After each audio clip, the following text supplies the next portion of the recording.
13واں باب ان متاخرین صوفیہ کے متعلق جو مختلف شہروں میں ہوئے ہیں۔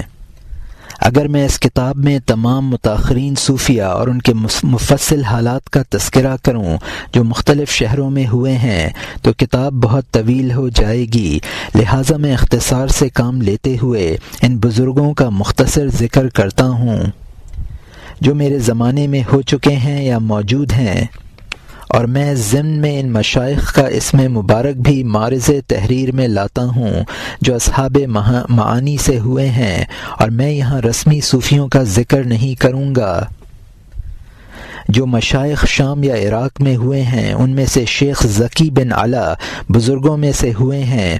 میں نے آپ کو زمانے کا سردار پایا ہے، آپ محبت کے شعلوں میں سے ایک شعلہ ہیں، آپ کی روحانی کرامات اور دلائل ظاہر ہیں۔ اور پھر دوسرے شیخ بزرگوار ابو جعفر محمد بن مصباح سیدلانی رؤسائے متصوفین میں سے اہل علم حقیقت کے اندر بہت کامل ہوئے ہیں، اور آپ حسین بن منصور کے طریقے کی طرف بہت مائل تھے۔ میں نے آپ کی بعض تصنیفات کا مطالعہ کیا ہے۔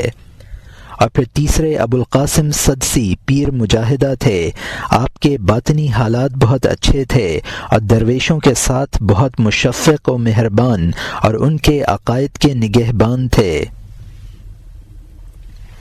اہل پارس میں سے ایک تو شیخ الشیوخ ابو الحسن ابن ثعلبہ تصوف میں فصیح زبان اور توحید میں روشن بیان تھے، معرفت و حقیقت میں آپ کے کلمات مشہور ہیں۔ دوسرے شیخ مرشد ابو اسحاق بن شہریار قوم کے اہل حشمت و دبدبہ کامل رکھتے تھے، اور تیسرے شیخ طریقت ابو الحسن علی بن بکر ان بزرگ صوفیوں میں سے ہوئے ہیں، اور چوتھے شیخ ابو مسلم حروی اپنے وقت کے محترم اور اچھے معاملے والے تھے، اور پانچویں شیخ ابو الفتح ثعلبہ اپنے باپ کے نیک لڑکے اور طریقت و حقیقت کے امیدوار ہیں، اور چھٹے شیخ ابو طالب مروی کلمات الہی کے عاشق و دلدادہ تھے، اور ساتویں الشیوخ شیخ ابو اسحاق ہیں، مگر میں نے ان کی زیارت نہیں کی۔ پھر اہل قہستان آذربائیجان اور طبرستان سے ایک تو شیخ شفیق المعروف بانی زنجانی نیک سیرت بزرگ اور علم طریقت میں قابل تعریف ہوئے ہیں۔ اس گروہ کے بزرگوں میں سے آپ اس زمانے میں شیخ ہیں اور آپ کی باطنی خوبیاں بہت ہیں۔ آپ ایک طائب بادشاہ اور راہ حق میں مرد ہوشیار و زیرک ہوئے ہیں، اور دوسرے شیخ ابو عبداللہ جنیدی پیر رفیق اور صاحب احترام ہوئے ہیں، اور تیسرے شیخ ابو طاہر مکشوف اپنے وقت کے جلیل القدر بزرگوں میں سے ہوئے ہیں، اور چوتھے خواجہ حسن سمنانی ایک مرد پابند طریقت اور صاحب کشف ہوئے ہیں، اور پانچویں شیخ سہلکی صوفی مردوں سے ہوئے ہیں، اور چھٹے احمد بن شیخ خرقانی اپنے باپ کے خلف الرشید تھے، اور ساتویں ادیب کندی زمانے کے سادات بزرگوں میں سے ہیں۔ اہل کرمان سے ایک تو خواجہ علی بن حسین سیرکانی اپنے وقت کے سیاح ہوئے ہیں اور خوب اچھی طرح سفر کرتے تھے، اور دوسرے خواجہ علی کے بیٹے کلیم مروی بھی طریقت میں نادر الوجود ہیں، اور ان کے علاوہ بھی خدا کے کچھ پوشیدہ دوست ہیں جو ابھی جوان ہیں۔ اہل خراسان میں سے جو ترقی پذیر اور خدا کے فضل سے بہرور ہیں، ایک تو شیخ مجتہد العباس وامغانی تھے، انہوں نے ظاہری و باطنی حیثیت سے اپنی زندگی خوب گزاری اور وقت خوشی سے بسر کیا۔ دوسرے خواجہ ابو جعفر محمد بن علی جوینی اس گروہ کے محقق بزرگوں میں سے تھے۔ تیسرے خواجہ ابو جعفر ترشیزی وقت کے محترم ہستیوں میں سے ہوئے ہیں۔ چوتھے خواجہ محمود نیشاپوری اپنے وقت کے امام و پیشوا اور فصیح تھے۔ پانچویں شیخ محمد یعقوب زندگی متقی انداز سے اوقات صوفیانہ رکھتے تھے۔ چھٹے خواجہ رشید مظفر بن شیخ ابو سعید ہیں جو قوم کے پیشوا اور دلوں کے قبلہ ہیں۔ 7ویں، خواجہ احمد جمادی سرخسی وقت کے پہلوان ہوئے ہیں اور آپ عرصہ دراز تک میرے رفیق و جلیس رہے ہیں اور میں نے آپ کے اعمال میں بہت سے عجائب دیکھے ہیں اور آپ جوان مرد صوفیوں سے تھے۔ 8ویں، شیخ احمد نجار سرقندی جو مرو میں مقیم تھے، اپنے زمانے کے بادشاہ ہوئے ہیں۔ 9ویں، شیخ ابو الحسن علی بن ابن علی اسود اپنے والد کے اچھے جانشین ہوئے ہیں۔ آپ علو ہمت، ذوق معرفت اور صدق فراست میں اپنے زمانے کے یکتا ہوئے ہیں۔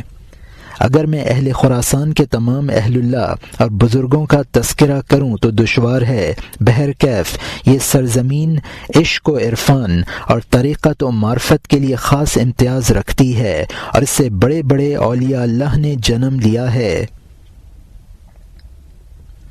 پھر ماوراء النہر میں سے خاص و عام کے مقبول و محبوب امام خواجہ ابو جعفر محمد بن حسین حرمی مرو طالب سما اور پابند طریقت اور صاحب ہمت عالی ہیں اور اوصاف باطن طالبان درگاہ حق و شفقت کامل فرماتے ہیں۔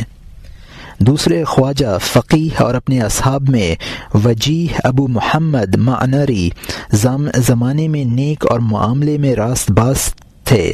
تیسرے احمد ابلاقی وقت کے شیخ زمانے کے بزرگ اور پسندیدہ عادات و اطوار والے تھے اور رسم و رواج کے کنارہ کشن تھے۔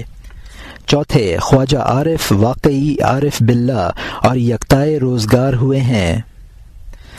5ویں علی بن ابی اسحاق صاحب معرفت اور فصیح اللسان تھے اور یہ نام ان اصحاب کے ہیں جن کو میں نے دیکھا ہے اور مقام ہر ایک کا معلوم کیا ہے۔ یہ سب کے سب اہل حقیقت ہوئے ہیں اور اہل غز میں سے یہ ہیں۔ ایک تو ابو الفضل بن اسدی تصوف و حقیقت میں بہت بڑے بزرگ ہوئے ہیں، آپ کی کرامات روشن اور دلائل ظاہر ہیں، اور دوسرے محرم توحید و عاشق سنت نبوی صلی اللہ علیہ وسلم اسماعیل شاشی صاحب شان و شوکت تھے اور ملامتی طریقے سے تعلق رکھتے تھے، اور تیسرے شیخ سالار تبری صوفی علماء میں سے ہوئے ہیں اور اپنا وقت روحانیت و معرفت میں بسر کیا تھا، اور چوتھے شیخ پاک نہاد ابو عبداللہ بن حکیم مرید رحمۃ اللہ علیہ بارگاہ خداوندی کے مستوں میں سے ہوئے ہیں اور اپنے زمانے میں اپنے فن کے اندر ثانی نہ رکھتے تھے مگر ان کا معاملہ مخلوق سے بالکل پوشیدہ تھا۔ آپ کے دلائل روحانی ظاہر و واضح ہیں۔ اور 5ویں شیخ محترم اور سب سے مقدم سعید بن سعید عیار پیغمبر خدا صلی اللہ علیہ وسلم کی احادیث کے حافظ تھے۔